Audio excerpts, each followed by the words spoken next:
Bismillahirrahmanirrahim. Assalamualaikum warahmatullahi wabarakatuh. Perkenalkan, kami dari kelompok 9 yang terdiri dari 3 anggota akan mempresentasikan tugas manajemen perbankan yang berjudul Laporan Keuangan Bank dengan dosen pengampu Ibu Meita Novia, STMM. Baik, sebelum mulai ke materi, alangkah baiknya kita perkenalkan terlebih dahulu yang pertama. Rizal Ma'arif dengan NIM 50 22061000077. Muhammad Jikri Atoilah dengan NIM 502061000075. Fasda Sidbani Salim dengan NIM 502061000072. Baik, langsung saja. Apa itu laporan keuangan bank? Laporan keuangan bank adalah dokumen yang menyajikan informasi keuangan suatu bank dalam periode tertentu. Laporan ini memberikan gambaran tentang posisi keuangan, kinerja, dan arus kas bank, serta membentuk pihak-pihak berkepentingan dalam mengambil keputusan terkait investasi, pinjaman, dan kebijakan lainnya.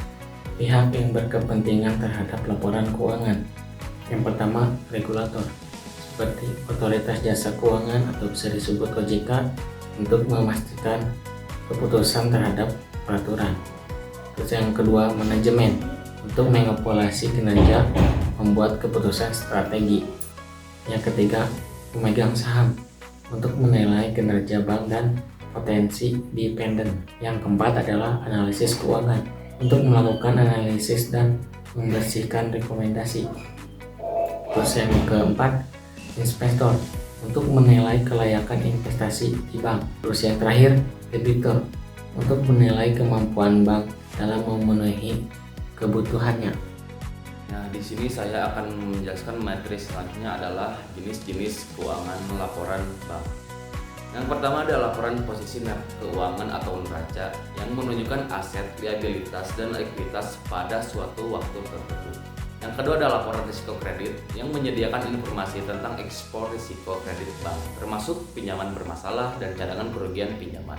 Dan yang ketiga adalah laporan laba rugi yang menyajikan pendapatan dan beban untuk menghitung laba atau rugi selama periode tertentu.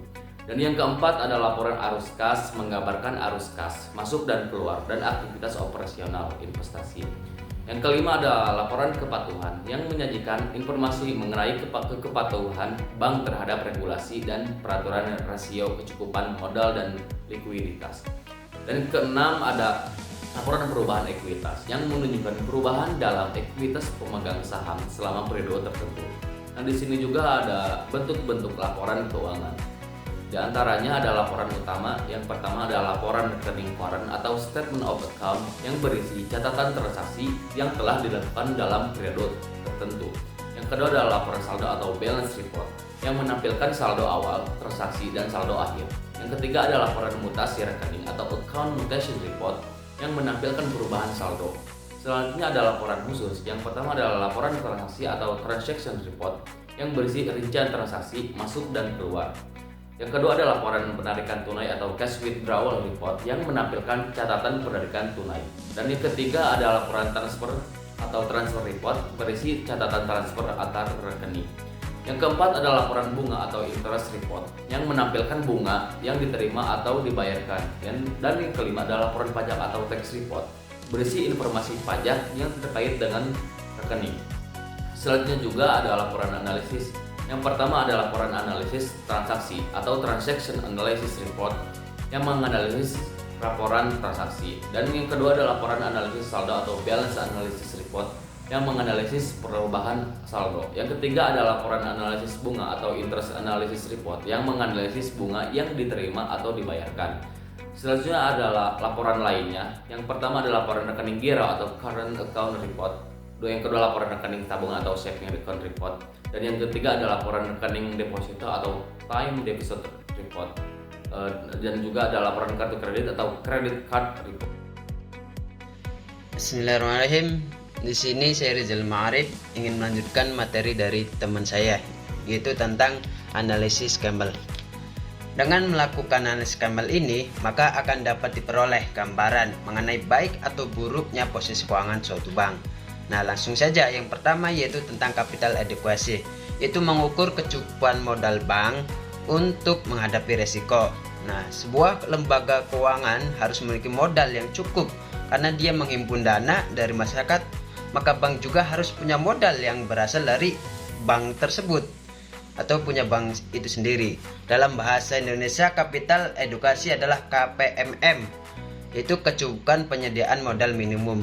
Berapa jumlah minimal modal yang harus bank miliki? Nah, jumlah modal yang harus dimiliki bank adalah 12%.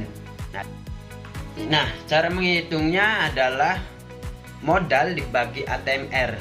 Nah, ATMR itu sendiri adalah aktiva tertimbang rata-rata dikali dengan 100% dan hasilnya harus 12%, yang sebelumnya 8% karena ada regulasi terbaru menjadi 12%.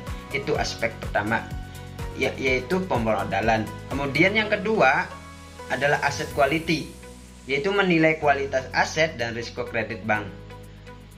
Nah, yang pertama yaitu kita harus mengetahui kualitas aktiva produktif atau KAP. Cara menghitungnya adalah KAP sama dengan aktiva produktif yang diklasifikasikan dibagi dengan total aktiva produktif. Nah, lalu dikali dengan 100%. Di mana untuk KAP yang paling besar ini adalah 10,35. Kemudian yang ketiga adalah manajemen quality, itu mengevaluasi kualitas manajemen dalam mengelola bank.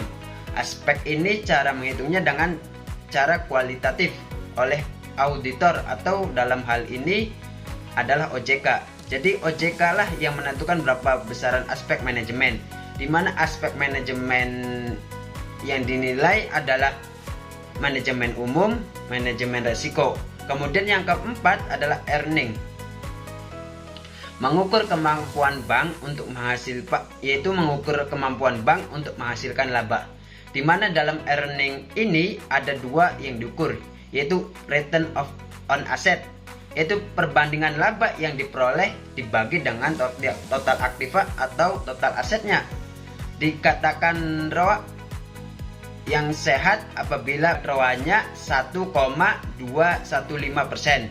Jadi jika misalnya menghasilkan ROA dengan nilai yang minimal, maka dikatakan ROA bank itu sehat. Kemudian yang dapat diukur dari earning adalah biaya operasional atau disingkat BOPO.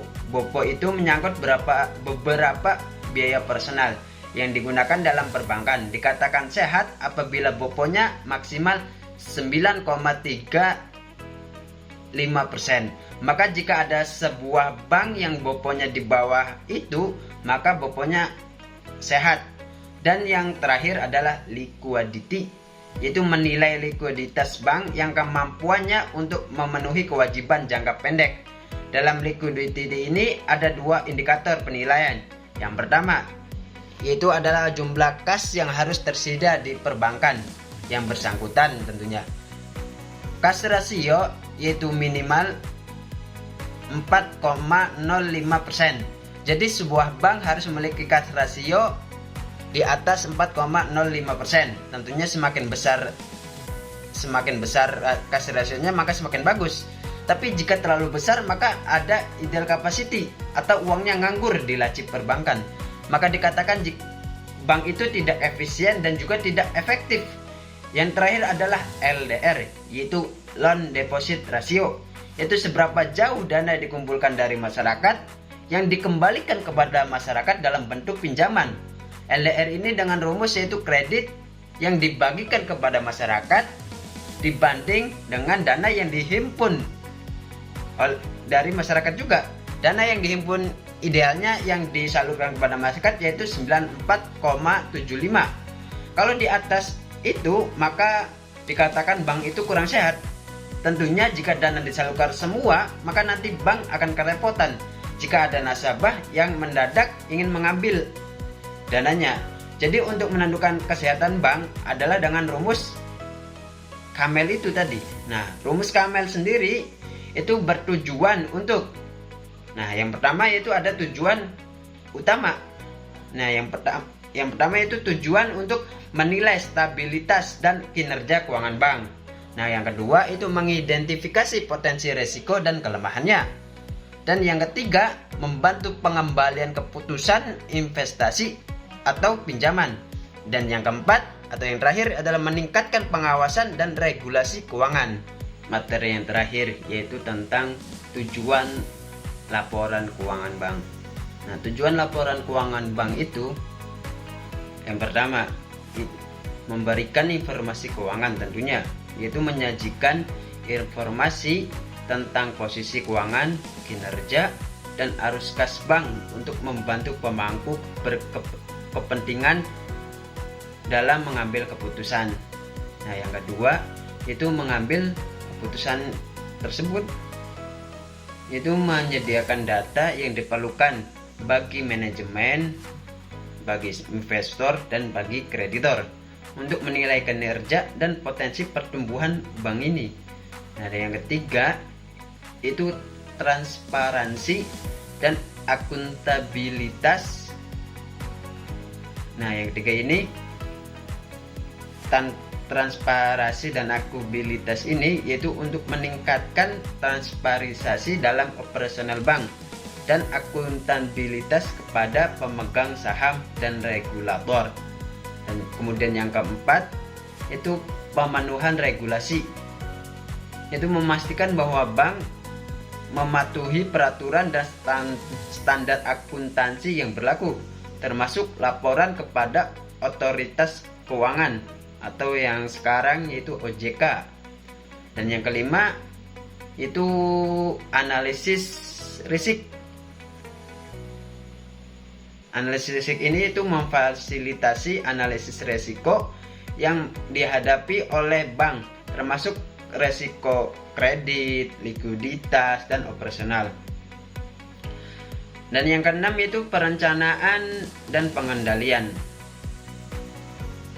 Nah, dalam tujuan yang keenam itu membantu dalam proses perencanaan strategis dan pengendalian keuangan untuk mencapai tujuan jangka panjang bank. Dan yang ketujuh, menunjukkan kinerja, yang artinya menyediakan gambaran tentang kinerja keuangan yang mencakup profitabilitas, efisiensi, dan pengembalian investasi. Nah, mungkin itu tujuan dari laporan keuangan bank. Sekian dari kelompok kami, yaitu kelompok 9. Allahumma fiq ila wa mitarik. Assalamualaikum warahmatullahi wabarakatuh. Hidup sendirian tanpa kekasih. Cukup sekian dan terima kasih.